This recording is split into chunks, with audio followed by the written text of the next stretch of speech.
Properties of colloidal solution. Colloids के या colloidal solution के क्या प्रॉपर्टीज होते हैं?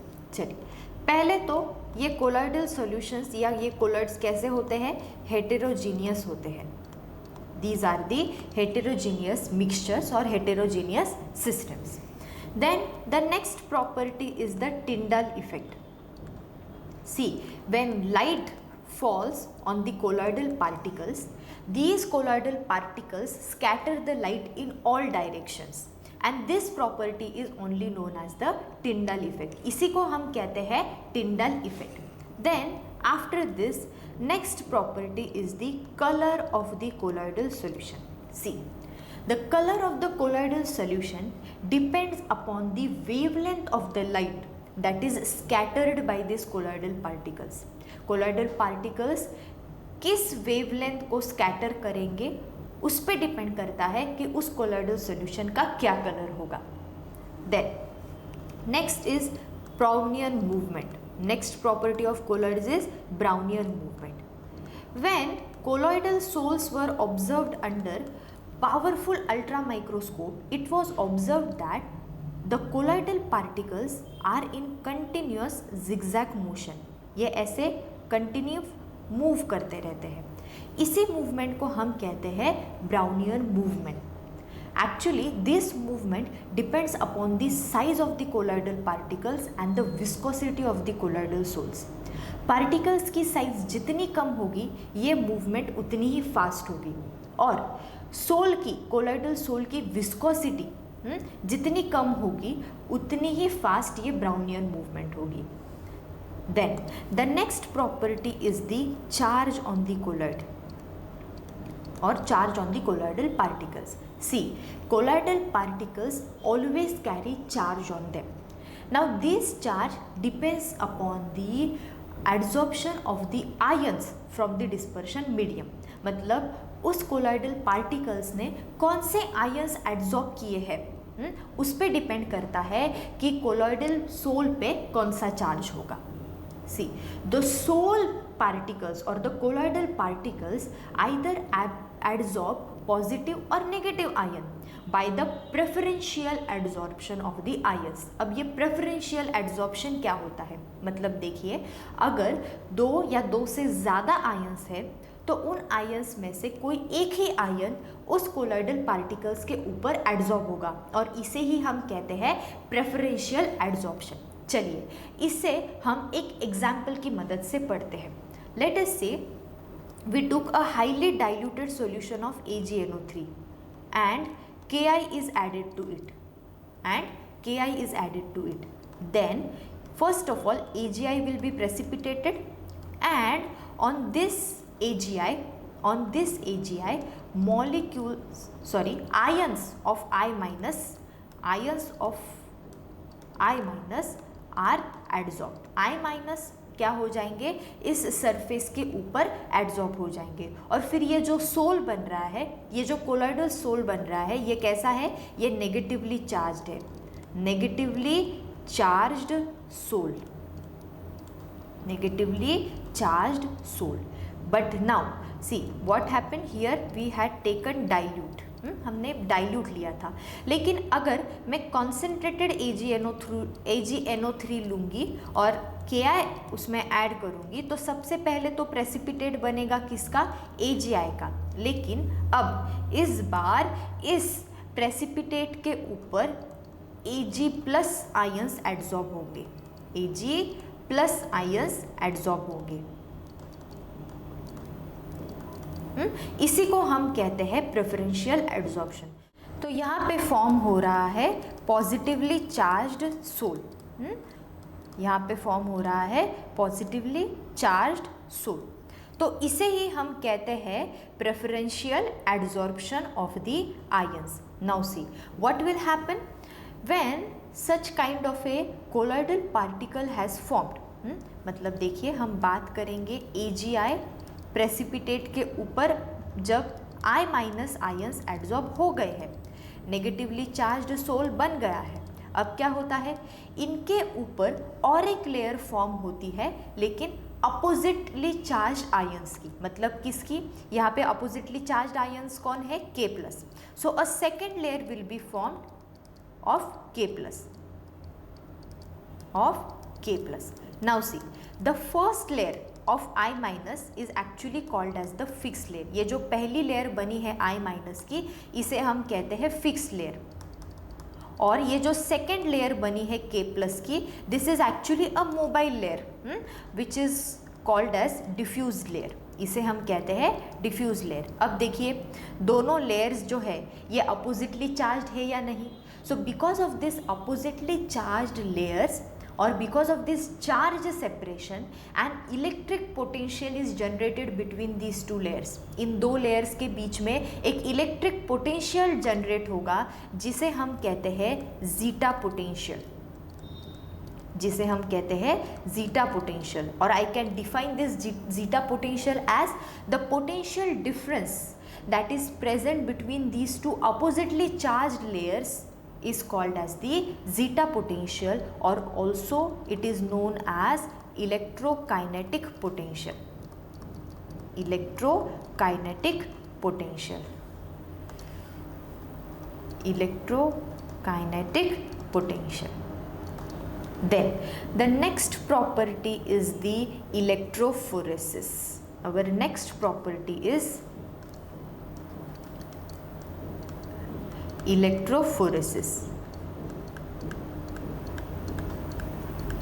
Now see, the charge on the colloidal particles can be confirmed by the electrophoresis experiment. ये जो colloidal particles है इनके ऊपर जो चार्ज है वो हम electrophoresis की मदद से फाइंड आउट कर सकते हैं. कैसे करेंगे देखिए. If let us say we take a tube like this, a U-shaped tube, and we have taken the colloidal solution into this tube. हमने यहाँ पे हमारा जो colloidal solution था वो इसमें ले लिया है. Now we have connected 2 electrodes over here. हमने यहाँ पे 2 electrodes connect की है. 2 electrodes, let us say one is anode and the other is cathode. दूसरी कौन सी है, cathode है. Now what will happen? The charged particles will start to move either towards one of the electrodes. If there are positively charged particles in our colloidal sole, then they will start to move towards cathode, right? And if there are negatively charged particles in the colloidal sole, then they will start to move towards the anode. So this movement of the charged particles under the influence of an electric potential is called as electrophoresis. इसे ही हम क्या कहते हैं, electrophoresis. अगर मान लेते हैं कि हमारे कोलॉइड में नेगेटिवली चार्ज्ड पार्टिकल्स है तो वो किस तरफ मूव करने लगेंगे, तो वो एनोड की तरफ मूव होंगे और यहाँ एनोड के ऊपर डिस्चार्ज हो जाएंगे and they will get discharge towards this anode on the anode. So this is the electrophoresis. And then the next property of the colloids is the coagulation. Coagulation. Now see, these colloidal particles, these are stable. Why? Because of the charges which are present on them. So if somehow you remove these charges, that are present on the colloidal sole or on the colloidal particles, then what will happen?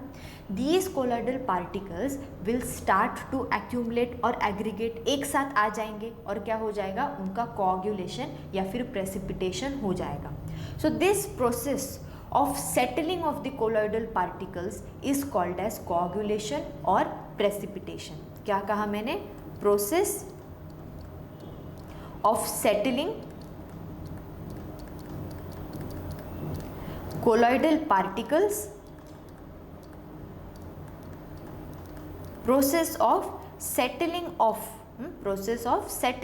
colloidal particles is called coagulation.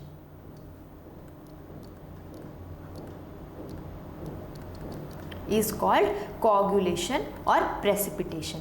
Now this coagulation can be brought about in a number of ways. मतलब ये जो coagulation है ये हम करवा सकते हैं. इसे करवाने के क्या क्या तरीके हैं? तो देखिए, पहला तरीका है the first method is by electrophoresis.